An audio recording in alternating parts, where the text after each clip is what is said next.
Now, when I came here, I didn't see any signs, any place that said whites only. In our history, there has been a time when there were signs that said whites only. Those were the signs of the Jim Crow laws that were legislated by the Democrat Party.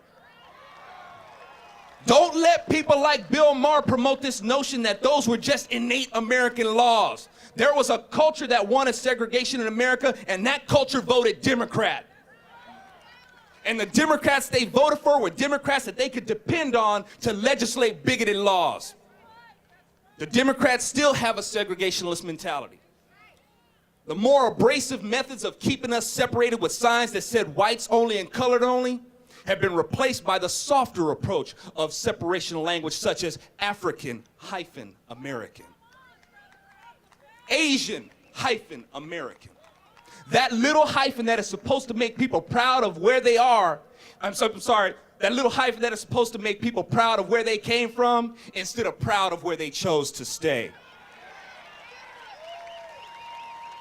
That hyphen is nothing more than a line that separates people from America. That hyphen itself is a border. Now, I'm all for strengthening our borders, but that hyphen is one border that needs to be torn down, and it needs to fall on top of those who have been accusing y'all of being racist. Now, if all you Tea Party folk here and across America are truly racist, as the liberals accuse, and Rush Limbaugh is the leader of this huge hate-hungry racist movement, then the best career move that Rush Limbaugh could ever make in his life would be to say, I, Rush Limbaugh, hate black people. Now, I'd like to run a little experiment, if I may. I'm going to ask y'all a yes or no question. And whatever your answer, I want you to please answer as loud as you can, as if you want the whole world to hear. Now, you got to answer what's really in your heart now. You ready? You ready? Here it comes. Don't let me down on this, y'all. Am I welcome here?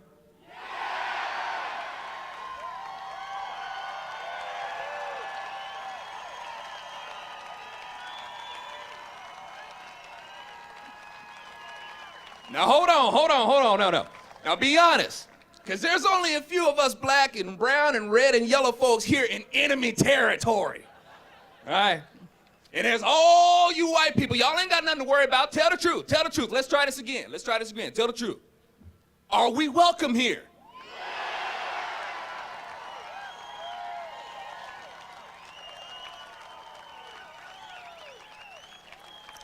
There you go, Mr. Oberman.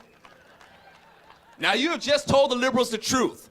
They constantly demand the truth, but they don't want to accept it. They're like children who demand to see Santa Claus, and when they finally get to meet him, they go to crying and pee in his lap. And those same traumatized children from when we were kids are the same ones that are trying to get rid of Christmas now. Now, the liberals are already foaming at the mouth with their talking points. Of course, Alphonzo was tolerated there because he acts the way those white folks want him to act. Okay. So could it be that Obama was adored and elected by all those white people because he acted the way that they wanted him to act? I wonder. Now, after all, white Democrats know how us Negro folk is supposed to act. Ain't that right, Harry Reid? Now, I really want to leave this impression on y'all. You got to know how to expose the Democrats as the true racists and defend yourself from their accusations. Because there are people out there who aren't too far gone yet. But if the liberals get to them first and influence them into believing that you're a bunch of racists, then you can forget about those people respecting you or your ideals.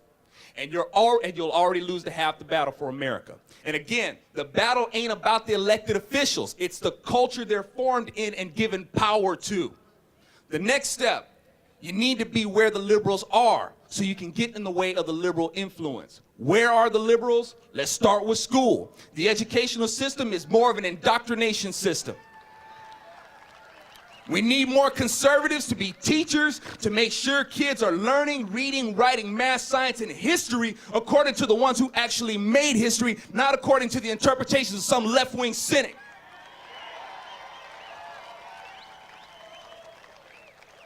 I'm glad there's homeschooling happening. Of course, liberals say, well, how are they going to learn social skills and how to interact with other kids? Easy. Kids that I know that have been homeschooled are in karate class, little league, scouts, gymnastics. There are plenty of opportunity for kids to interact with other kids. Public school, private school, homeschool, community college, universities, conservatives, we need to be in all of that education to get in the way of these liberals. Now that's getting down to the nitty-gritty of where some of these liberal reads that end up in office are coming from. Then on top of the teachers pushing their left-wing ideology, there's TV, music, and movies. If you got some good music and a singer that's laying down some tight in-pocket flows on top of it, they're gonna get hooked. And liberals have been using that to their advantage. Liberals are the ones making most of the music and the styles to get their message out. Let's get some more conservatives getting out there doing some music to compete with them. Music is one of the most influential tools. Don't you think that we need more conservatives doing more music to get in the way of that liberal influence? I think so.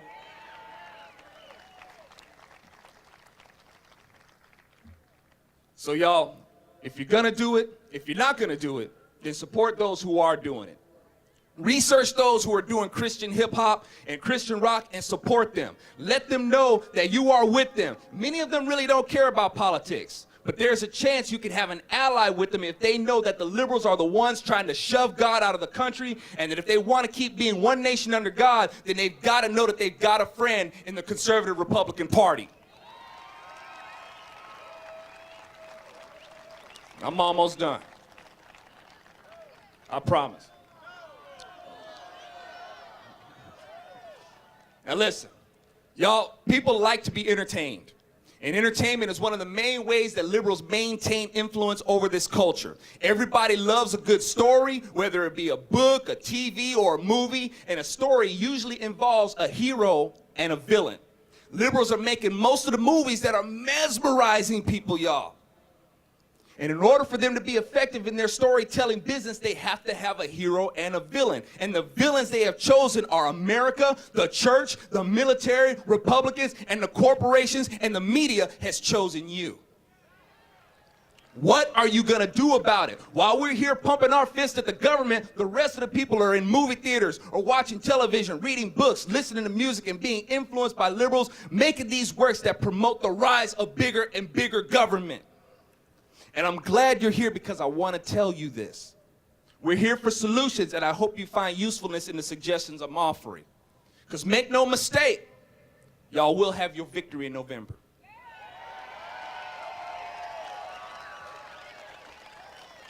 We're going to vote out those people who have grossly misrepresented us, but who's going to replace them?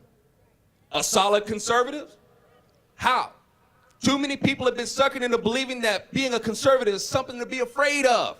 And those who actually run as a conservative often have the relatability and about as much charisma as a can of cat food.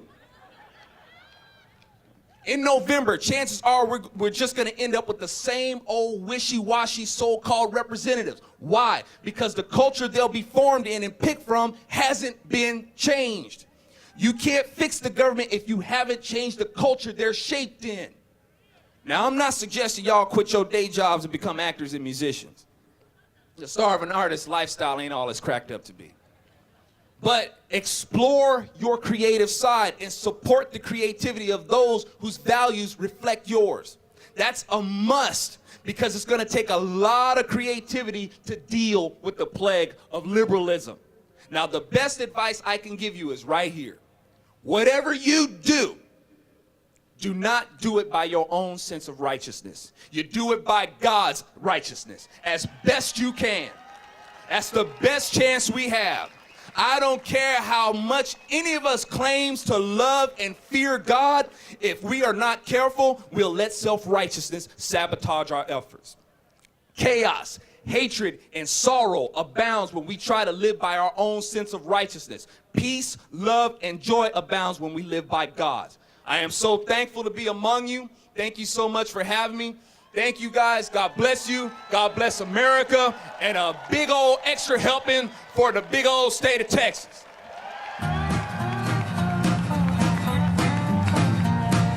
Just got home from Illinois. Alphonzo Rachel, everybody. Let him know he's welcome here. Sat down, take a rest on the porch.